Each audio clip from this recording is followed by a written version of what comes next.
वो जहाँ का एप्लीकेशन दायर किया, इलाहाबाद हाई कोर्ट ने इनको तलब कर दिया। अब उसमें भी देखेंगे एक्सटेंशन का काम, किसानों का विरोध और याचिकाएं, अथॉरिटी द्वारा औद्योगिक विकास के नाम पर किसानों से बेहद सस्ती दरों पर जमीन अधिग्रहण की गई थी। बाद में इसी जमीन को उपयोग बिल्डरों द्वारा रिहायशी हाउसिंग प्रोजेक्ट के लिए किया जा रहा था, जिसका किसानों ने भारी विरोध किया। इलाहाबाद हाई कोर्ट और सुप्रीम कोर्ट का फैसला, ठीक है ना। अब ये मामला सुप्रीम कोर्ट तक पहुंचा, समझ रहे हैं ना। तो जो मैं बता रहा हूँ ये देख रहे हैं, याचिका सुनवाई करते हुए द्वारा हाई कोर्ट ने सुप्रीम कोर्ट से कई गाँव साबेरी भूमि के अधिग्रहण को रद्द कर दिया। यानी वो ये दिख रहा है ना, किसानों की याचिकाओं पर सुनवाई करते हुए 2011 में इलाहाबाद हाई कोर्ट और सुप्रीम कोर्ट ने कई गांव जैसे साबेरी और पटवारी यही है जस्ट बगल में, यही है हमारे जस्ट बगल में ही है। पटवारी में भूमि का अधिग्रहण को रद्द कर दिया। इससे बिल्डरों के प्रोजेक्ट पर अचानक रोक लग गई। एनसीआरई प्लानिंग बोर्ड की मंजूरी का अभाव, अदालत ने, मतलब बहुत सारे मामले थे, लेकिन मेन मुद्दे थे ये देख रहे हैं ना 67 पॉइंट। बाद में 2015 में सुप्रीम कोर्ट द्वारा किसानों को अतिरिक्त मुआवजा 64.7% यानी 65%। तो अब चूंकि ये मामला जैसे ये है, अब जब इस पर अध्ययन करेंगे तो चीज़ें निकल के आएगी। तो कुल मिला के ये है कि एक्सटेंशन का अधिग्रहण हुआ, इंडस्ट्री के नाम पे बेच दिए गए बिल्डरों को। जो किसान कुछ सजग थे पहुंच गए Allahabad high court. Allahabad high court ने अथॉरिटी को तलब कर दिया, भाई मास्टर प्लान लेके आओ। मास्टर प्लान जैसे जब बनता है तो उसका रूल ये होता है कि कोई भी अथॉरिटी जब अपना ऑफिस बनाती है तो मास्टर प्लान बनाती है और भेजती है स्टेट गवर्नमेंट के मंत्रिमंडल को। स्टेट गवर्नमेंट को भेजती है, मंत्रिमंडल में डिस्कशन होता है किसको ऐड करना है, कितना ये करना है, क्योंकि उसके लिए बजट भी तो पास होता है, पैसे तो वहीं से आएंगे ना ज़मीन खरीदने के लिए, किसी भी चीज़ के लिए। अब जो मंत्रिमंडल से फाइनल होगा, राज्यपाल की मोहर लगती, फिर उनको मिलती थी, फिर उनको शक्तियाँ मिलती थी, वो ज़मीन का अधिग्रहण स्टार्ट करते थे, नोटिफिकेशन निकालते थे, सारी चीज़ें करते थे। तो चूँकि अधिग्रहण होता था तो उसमें क्लियर होता था कि 70% इंडस्ट्री को है, बाकी 30% में आप कुछ भी करो, लगभग ये रूल होता है उसमें। अब एक्सटेंशन में तो अधिग्रहण हुआ इंडस्ट्री के नाम पे, आप आंख उठा के आप रह रहे हैं एक्सटेंशन में, खुद ही आप देख लीजिए कितना इंडस्ट्री बसी है एक्सटेंशन में। सेक्टर 1 मूर्ति के पास ही तो इंडस्ट्री है। उसके बाद IT के कुछ प्लाट होंगे तो होंगे, अदरवाइज सारा बिल्डरों को में IT का आ गया, थोड़ा सा, बहुत ज़्यादा नहीं है। बाकी इकोटेक आई थिंक 2-3 ये बने हैं, और जो आप लैंड पार्सल जो होता है वो 16 है शायद। हाँ, क्या चीज़?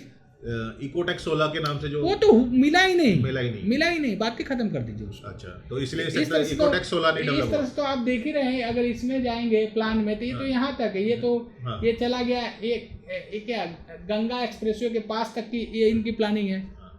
देख रहे हैं ना, गंगा एक्सप्रेसवे की पास तक की प्लानिंग है, ये पिलखुआ वगैरह सब ये लगभग पहुँच जाएंगे ये, ठीक है ना, और उस तरफ वाले बहुत आगे तक की प्लानिंग है। 41 है, मास्टर प्लान 2041 है, समझ रहे ना, ये तो बहुत आगे। देखिए ना गंगा एक्सप्रेसवे जा रहा है वहाँ तक के, हाँ ये क्या कौन से कोसी नदी की कौन सी नदी है वहाँ तक ये पहुँच गया इनकी प्लानिंग। ये कौन सा इकोटेक क्या है आपका? 2 है? कौन सा जो इस वाले बेल्ट पे चलता है, फ्रंट पे चलता कहाँ वाला? यही मेन रोड पे 130 मीटर पे इकोटेक है, रोड के इस पार और इस पार है कि 2 है, ये तो एग्जैक्ट हम भी नहीं बता सकते। एक बार मैं सेक्टर 12 है। हाँ सेक्टर 12 है, सेक्टर 12 नहीं है वो, इसकी बात कर रहा है ना, ये यही लिखा होगा इकोटेक। हाँ, इकोटेक 12 ही है, और उस पार भी इकोटेक है शायद। वो तो ये सारी गांव ही पूरे प्लानिंग में है। वो अभी जैसे ये KRBL राइस मिल दिखा रहा है, देखिए अभी तक ये कहाँ तक वो दिखा दिए, गंगा एक्स वाला जो रूट दिखा रहा है, ये गंगा जा रहा है ना, ये बेल्ट। हाँ ये गंगा जा रहा है ना, इसके आसपास मतलब बहुत आगे तक, गढ़मुक्तेश्वर के आसपास। हाँ मतलब वो प्लान में तो जो देख रहे हैं बहुत आगे तक का दिखाया है इसमें, देख रहे हैं ना ये कहाँ तक। ये गंगा एक्सप्रेसवे हो सके प्लानिंग में होगा, ये पता नहीं कौन सा है, ये कौन सा है मालूम नहीं है, जो भी है एक बात। एक गुलावटी हो गया, देख रहे हैं ना, गुलावटी हो गया। उसके बाद अगर आगे देखेंगे और कोई गाँव दिखेगा आपको, ये सिकंदराबाद हो गया, ठीक है ना, ये डांगीर, बहुत आगे तक की प्लानिंग है, समझ में आ रहा है ना। तो ये तो प्लान बनाती है कोई भी अथॉरिटी कि मुझे यहाँ की चाहिए, लेकिन अब दिक्कत ये आ गई कि एक्सटेंशन एक बहुत बड़ा एग्जाम्पल है। किसानों से लिया गया ज़मीन बेच दिया गया बिल्डरों को, किसान पहुँच गए इलाहाबाद हाई कोर्ट ने उस पर स्टे दे दिया। अब बाद में ये भी है कि बाद में बोला कि तोड़ के ज़मीन किसानों को वापस करो, आप लोगों ने गलत किया है। भाई आप बताओ इंडस्ट्री में कितना दिए हो, आप तो बेच दिए बिल्डरों को, आपने तो गलत किया भाई। इंडस्ट्री के नाम पे लिए हो आप, तो इंडस्ट्री बसाओ ना, आप बिल्डरों को क्यों बेचे हो, आपने गलत किया। अब उसके बाद बिल्डर का हाथ पैर फूल गया कि दादा अब हम लोग भी फंस गए। अब वो पहुंच गए सुप्रीम कोर्ट, वहाँ सुप्रीम कोर्ट में बायर भी पहुंचा, तो वहाँ 4 पार्टियाँ, पहला किसान, दूसरा अथॉरिटी, तीसरा बिल्डर, चौथा बायर, ठीक है ना। अब बिल्डरों ने जाके बोला सुप्रीम कोर्ट में, साहब हमारी क्या गलती है, हमें ऑलरेडी लीगली परमिशन दिया गया, हम बिल्डिंगें बना रहे हैं, हमारी गलती क्या है। बायर पहुंचे, बोले कि ना तो साहब बिल्डर का पैसा लगा है, ना तो अथॉरिटी का पैसा लगा, हम लोग का पैसा लगा हुआ है, जीवन भर की कमाई हम लोग लगा चुके हैं। वहाँ सबवेंशन प्लान नहीं चलता था, भाई आप दीजिए अपना पेपर दीजिए, उनके पेपरों पे ये बिल्डर लोन उठा लिए, पूरा का पूरा उठा के बनाना शुरू कर दिए। बैंक से ये हुआ कि नहीं होता सबवेंशन प्लान के, क्या होता है थोड़ा थोड़ा करके आपका वो बैंक से ले लेते थे पैसे, वो अच्छा, केवल आपका पैसा लगता तो वो EMI वही पे करते थे बिल्डर। अच्छा, ठीक है ना भाई, आपके नाम पे ले लिए पैसे, वो आपको EMI उसकी देनी नहीं है, वो बिल्डर ही अपना देखेगा, उनका बैंक को कुछ टाइप हुआ। तो बायरों ने बोला कि साहब हम लोग जीवन भर की कमाई इसमें लगा चुके हैं, अगर ये बिल्डिंगें टूटती है तो हम लोग जीते जी मारे जाएंगे। तो सुप्रीम कोर्ट है वो, उसने कमेंट ये किया, जो है पब्लिक डोमेन की मैं बात कर रहा हूँ, कि देखिए देश की संसद हो या प्रदेश की विधानसभा, कोई भी कानून बनता है किसके लिए बनता है, आम जनता के हित के लिए बनता है, आम जनता के हित के लिए बनता है, भाई संसद हो या प्रदेश की विधानसभा हो। अब चूंकि सुप्रीम कोर्ट ने ये देखा कि भाई इलाहाबाद हाई कोर्ट का फैसला तो बिल्कुल सही है, भाई वो जो दे रहा है तो सही कर रहा है, लेकिन अगर इस फैसले को बरकरार रखते तो आम जनता मारी जाएगी, आम जनता जो पब्लिक ने खरीदा वो मारी जाएगी। अब उसमें कहीं ना कहीं जनहित में फैसले को बदला, और उसने सीधे सीधे बोला कि भाई यहाँ तो ना तो किसान गलत है, ना तो बिल्डर गलत है, ना तो बायर गलत है, गलत है तो अथॉरिटी गलत है। अथॉरिटी भी गलत थोड़ी नहीं होती है, गलत उसे कराया जाता है अपने लाभ के लिए। उसमें वो बहुत ही है, बहुत तरह के मामले आए।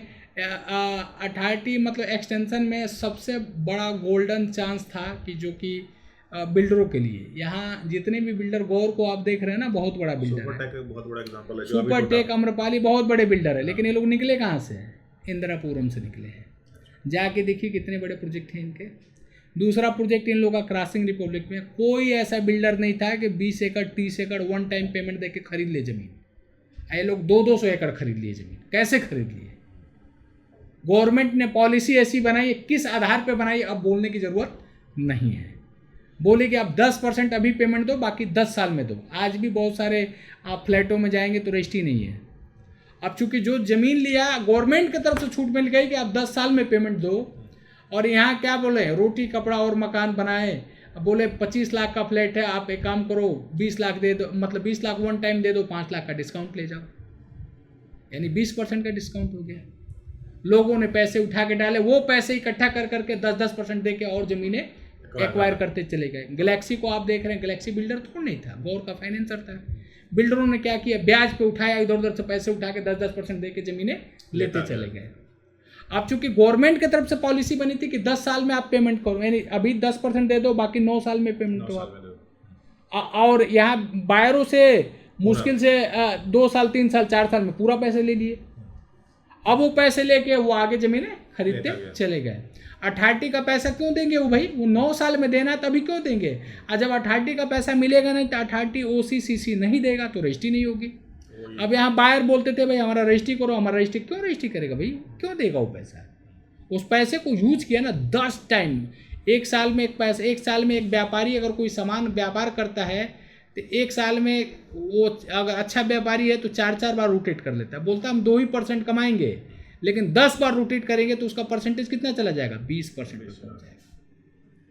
समझ में आ रहा है ना। जैसे ट्रेडिंग जो करते हैं, होलसेल वाले हैं, हाँ, होलसेल वाले हैं, मान लीजिए जाएंगे, होलसेलर जो हैं वो क्या कमाते हैं, 2% 3% पे काम करते हैं, रोटेशन बहुत अच्छा, लेकिन वो बोलते हैं कि महीने में अगर हम 20 रोटेशन कर लिए तो 40% हमारा हो गया। समझ में आना ना। तो उस पैसे को 9 सालों 10 सालों तक बिल्डरों ने यूज किया। अब मान लीजिए गैलेक्सी क्या था, गौर का फाइनेंसर था, पैसे जब लौटाना हुआ तो भैया एक काम करो, भाई प्लाट बेच के देंगे, इससे बढ़िया तुम प्लाट ही ले लो। इस तरह से करके काम हुआ और बाद में सुप्रीम कोर्ट ने फैसला दे दिया कि भाई अथॉरिटी यहाँ गलत है, यहाँ ना तो किसान गलत है, ना तो बिल्डर गलत है, ना तो बायर गलत है तो अथॉरिटी है। और जो इलाहाबाद हाई कोर्ट का फैसला अगर उसको बरकरार भी रखते हैं तो फैसला उसका गलत नहीं है, सही है, लेकिन ये है कि उससे आम जनता प्रभावित हो रही है, मारी जाएगी।